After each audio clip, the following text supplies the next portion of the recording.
Hey you, so on this video, is this enough silver to survive a recession slash coming depression? I'm going to be going over just that. It's going to be a silver counterpart video to my gold video I done. And if I have some time, I'll also be getting in a show and tell slash Q&A, somewhat of that.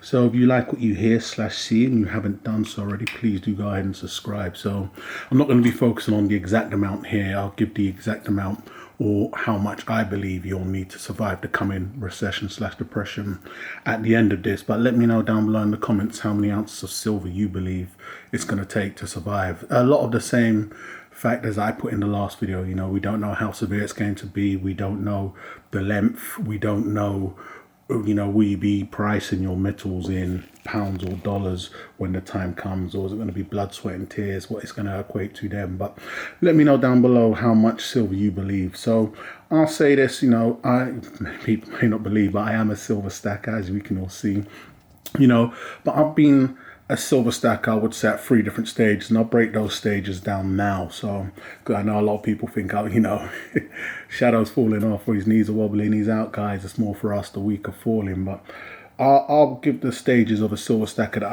I've been, and you know, this is self-titling myself here. But the first stage I would have said as a silver stacker is when I first came in, and I would have classed myself then, or even labeled myself there, as a blind believer. So, you know, and I ain't afraid to say it. You know, I look at a lot of people and I believe they're at that stage also, and I'll break down the stage I'm referring to. And it's whereas you're taking a lot of outside information and not a lot of insight for your own personal experiences. So I've been there, and I've been there for a little while. And at that stage, funnily enough, is when I amassed the most amount of silver I owned. So, you know, my silver stack or pile was going up, up and up. You know, I was purchasing by the monster box. And as mentioned, I touched 10k plus, and I was coming out of that phase as I touched those goals, because I decided to get more in and look at more options available. And this was at a low spot price for myself. So it was a very fortunate time for me, but many people getting at a high time, many people getting at low times. But nevertheless, I think, you know, for me, I came in at a blind believer. So that's when I was just going in hard and thick and taking a lot of outside information. A lot of times pundits have ulterior motives. If they're selling the stuff, it's always going to be a biased point of view, you know, a vested interest. And if they're not selling the stuff or selling the service or some type of way, a lot of people don't understand or may not understand that. But the plus side I'll say to that is that it was something I was able to still have my money in, and because of the time I got in, I didn't take a big loss when I started converting out. So that would be the first stage, just getting up to how many ounces I recommend somebody, or I would personally put out there. I'm just giving the stages of a silver stacker that I've been. So a blind believer would have been the first. A lot of the information, you name them, I listened to them, I heard them, and I could have ran straight with it. I hear a lot of people chanting to these days, you know, cash is trash, and the likes of Kawasaki, Maloney, Morgan, Dwayne, all of these. I'm hopefully referring to their surnames there. So after that phase, the blind believer, I became an active participant. And it was at this phase that I personally feel I gained a lot of my experience when it came to picking up silver. And it was also at this phase that I picked up the majority and started venturing out, i.e. collect the coins. I came in as a straight and foundation stacker. You know, that's what I wanted at the time and thought I needed. I saw the potential in silver, but I also saw the risks in silver. So I went about purchasing. I didn't get into bars, as I mentioned. I've always been into coins because I feel it works best for me in Europe. I've done other videos on that. And I picked up every size coin. If you go back and look at my older videos, you can see there isn't a coin size I didn't pick up. I picked up the largest of the largest from the most popular mint at the time, or still is. You know, when you're talking collector coins, that's going to be the Perth mint, because you're looking at quality. And you can see, I rid the waves up and I rid them down. And I purchased all and everything that they had. So as mentioned, the 10 kg coins, the collector coins, the fractional silver. I've been asked in the past why I don't pick up fractional sizes. I picked up everything. And it was here I gained my own personal experience from picking up silver, as mentioned, and I'd done a lot of selling here also. So I started getting more involved in the market, and I think I've always mentioned it's a great thing to do, because you're putting your life savings behind this, or a portion of it, especially when you're talking silver, because a lot of silver stackers are not the man in terms of tax bracket or how much they earn. This is just what I've personally seen and a lot of the people I speak with. So it's always good to really get your hands thick and deep and really understand what you're dealing with. And I've seen a lot more people do it as of late, and it's good because, I've come across people that have 1,000 upon 1,000 of ounces and haven't sold 1 ounce to date. And that's a major part of stacking physical, and it's a plus and a major downside because once you get into silver, especially how cumbersome it can be and all the likes of, so it's always good to get in both ends. And through being an active participant, I was able to do that. So sell to dealers, sell on the secondary market, get a gauge of what the sentiment for physical silver is like, and also help me get a deeper understanding where I wasn't blindly believing. I was now becoming an active participant with first-hand knowledge. And that led me to change and alter why it no longer became the first metal for me and get more into gold. And this is very early on. I was only able to pick up a few ounces of gold on the low spot price. I believe it was around the £800 mark in 2015 times, middle to late 2015, but I wasn't picking up large amounts. I would have converted a lot more at the time, but I already started converting and seeing more potential in the sun metal and more risks in the moon, the more emotional metal, which is going to be silver. But these were from my own personal experiences I'm speaking about here. So through there, I came to the final phase of where I am, and I would label myself once again an experienced buyer. And I've been called in the past in comments an amateur YouTube investor. You ain't Warren Buffett, you ain't deep apparently, and I totally agree. But I would class myself through the experiences and the first-hand experiences that I gained through being an active participant and experienced buyer for myself, meaning I would now buy what's going to be best for me and my money. So if it's a foundation, I want to pick the best foundation for me, and even if it's a collector coin, to the point where if it's going well and things are going booming, I've got a coin that I believe is doing well. It's going to do well for me. If things ain't doing too well and I sell it, I'm not going to take a massive loss because that's the risk we play. It gets to the point where, breaking even is even fantastic when you're talking silver, or even collector coins when you're getting involved in that. And so same goes for foundation. Last thing I want to pick up for myself is generic because I know it would do real bad for me. Maybe we had a massive triple 10x in silver spot price, it could do fantastic if dealers are willing to buy. But I know for myself, for the government minted, that's the road I went down. And with collector coins, it was just trial and error. And I like to think I've ended up with the best of the best for myself and my money. So come time to sell, I know I could sell at a profit even in hard or good or bad times. Technically is a good and a bad time. At time of releasing this, collector coins or even silver in general is on somewhat of a pump. And so, that's where I am. A lot of people get into silver or buying silver because they believe silver is the better metal. I can totally agree with that and understand that. They have no goal set in sight. For me, I put a goal in sight for silver at a point, but I now switch it around and have no goal in sight for gold, for instance. I'll be purchasing it for the rest of my life, as long as it's at a decent price. Got a bit of a frog in my throat. As you guys can hear, as long as at a decent price, I'll always be purchasing it, and that's what a lot of people also believe with silver. But for me, it's not that. I have a stop limit, and even a max and a peak and where I would stop for that. And I'm going to put that number at 500 ounces for myself personally, and it's a number that's been thrown out there a long time. It's a universal number. A lot of hardcore gold buyers or investors would put out, hey, you're going to get involved in it, pick up 500 ounces, for instance. It's a good enough amount for barter.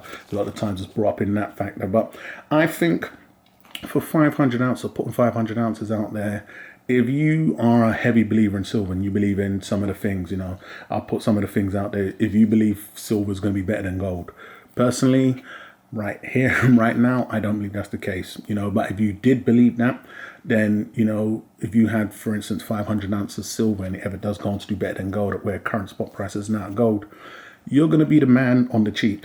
You paid the cost to really be the boss.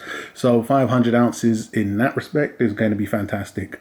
If you believe silver is at any time now, any moment now, going to be reaching all-time highs, and it's going to multiple in factors, if you believe the suppression and the manipulation is going to have silver moonshot, and you're picking up silver at current prices, well then also, once again, you're going to be doing fantastic with 500 ounces. You can imagine having 500 ounces of gold right now. Oh, you only know. I think if you're invested in both, heavy on one, and everybody has to pick their own one. This is all my own personal thoughts and opinions here, and just giving out my own personal number. That's why I said I'd love to hear you guys' numbers. Maybe you may think you made it a lot more or a lot less. I'd love to hear in the comments. But I think with 500, if it goes on to be fantastic, if it goes on to, reach all-time massive highs, if you had a maximum of 500, you're set. That's generational wealth, some may say. If you have 500 ounces of gold, so that's why I mentioned, if you have either, you're good either way, depending on what your peak is and what your cap is. But I think with 500 as a universal number, and it's not a number, it's a number I've put out there before, but it's not a number I would have looked upon at one point in time. I think it's a number, though, that's easily achievable for every man and woman, even on a low budget. And I've put this out there before. I think it's achievable because of the price of silver. I'm looking at half an ounce of silver right here. Albeit a collector coin, you can pick up an ounce of silver, give or take £20, $25, even cheaper. So you can just go down from there right here, right now, at time of releasing this video. So that is the number that I would believe and put out there that I think somebody could survive the coming recession. Not forgetting how bad is it going to be, what's going to happen from there. I personally believe we're going to be seeing around $25 spot price, £20, anywhere around and near that. And not to forget, you had 500 ounces and then you got in at $14 silver, maybe £12, £13 silver. Yes, in Europe and even in the UK, you do pay higher premiums. So we're not as fortunate as many in the Americas, for instance, that don't pay high premiums. Not to forget that also, if you purchase strictly from UK dealers. So, you have to factor that in. You may want to wait a little longer. But I think with 500 ounces, and what your expectations are. If you're getting into this believing you're going to be playing some type of lottery and, the $100 silver, who knows? It's a 50-50 risk. Let me know what percentage you believe that's going to be. But depending on what your expectations are with 500 ounces and how much, if you're putting your life savings into this, if you have more setting up assets, then maybe so. Since I've been in this and even being an active participant, many people, has been put out there that if you don't hold it, you don't own it. But I will say, and I'll do a video on this at some point, there is dangers to holding physical, and I understand the rage and the talk at the town now is, the wealth cycle, putting your money into the undervalued asset, and I've spoken on that before. And there's also dangers there in believing what you believe is an undervalued asset, whereas one man's opinion on it being an undervalued asset can be a next man's look at trash. So it's all boils down to your own inner voice and your own understanding of what you've personally got involved in. You don't want to be believing on too much of what somebody who has a vested interest in whatever it is that you're interested in is pumping out there. So I'm going to put that out and leave it at that, and I'd love to know your own thoughts and opinions there. But with some more time to go, as I haven't been really getting a lot of videos out, I'm going to jump on the show and tell. So it's been regarding a couple of new coins that are out that I've had a vested interest in at some point or not. So we're looking at what is the new kookaburra. So I believe we had a 1/4 ounce kook not too long ago from Perth Mint, but they've decided to go gold, so they've eventually done it. Just asked my thoughts and opinions on this piece here. So what you see here, I think this is the 2020 design motif of the Australian kook. And this is, while I'm coughing away, a bit of a heavy drinking session last night, but this is a 2 ounce high relief kook from the Perth Mint. I like this, but here's what I think is going to happen with this. And I've been invested in the 2 ounce high relief coins from the Perth Mint in the past. I think what's going to happen here and what they've done here is released the 2 ounce high relief first. And this has a mintage of 125, I believe, so 125, very low for Perth Mint. But not to forget, this is a 2 ounce variant. This isn't what you get with the Royal Mint. Royal Mint have really been doing a lot of 2 ounce coins, but some of them go on to do fantastic.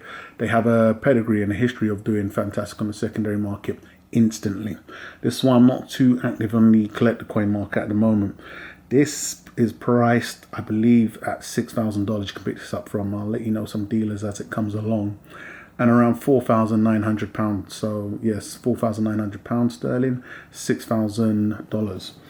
I think what they've done here is they've released the high relief version first, you know, just get tongues wagging, and I think they're going to flood the market with the standard 1 ounce bullion variant. We may see the beginning of Perth Mint getting back into the gold now for their kooks, as they've got so many other birds and lower mintages out now, so it can get more flavorful juices back into the kooks. I think it's nice. Once upon a time I would have jumped on this. With past experience of picking up 2 ounce high relief gold Perth Mint coins, they can do well in a strong market. I don't think it's a strong market right now. I think if you like this and purchased it, it'd be a very nice coin on a very nice mintage. But do I think it's going to be a hot burner? No. I think when they eventually come out with the standard 1 ounce bullion version, you know, more than likely cap that at 30k for some bizarre reason and not 5, what they normally do. Who knows? Maybe they may not.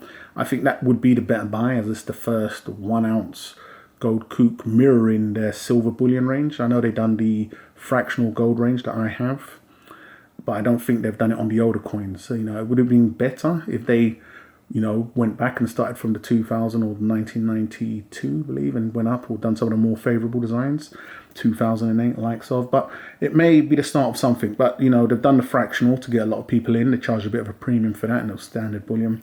And here we have the 2 ounce gold high relief. So let me know your thoughts and opinions on this. But I think it's nice, but personally I'm not in. But that's what I think they're going to be doing.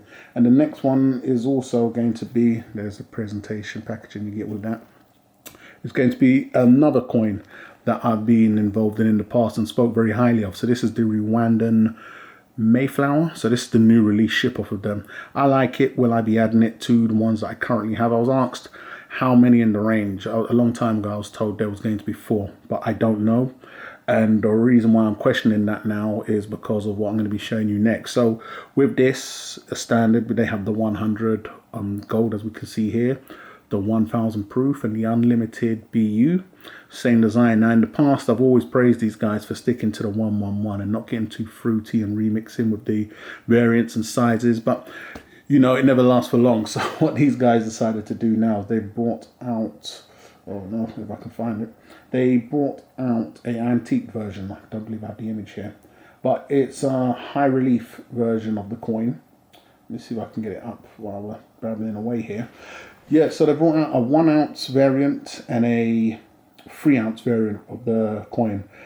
I personally feel it wasn't needed. I feel they've really messed things up a bit there, but you know, only they know what they was thinking and only they know what they've done.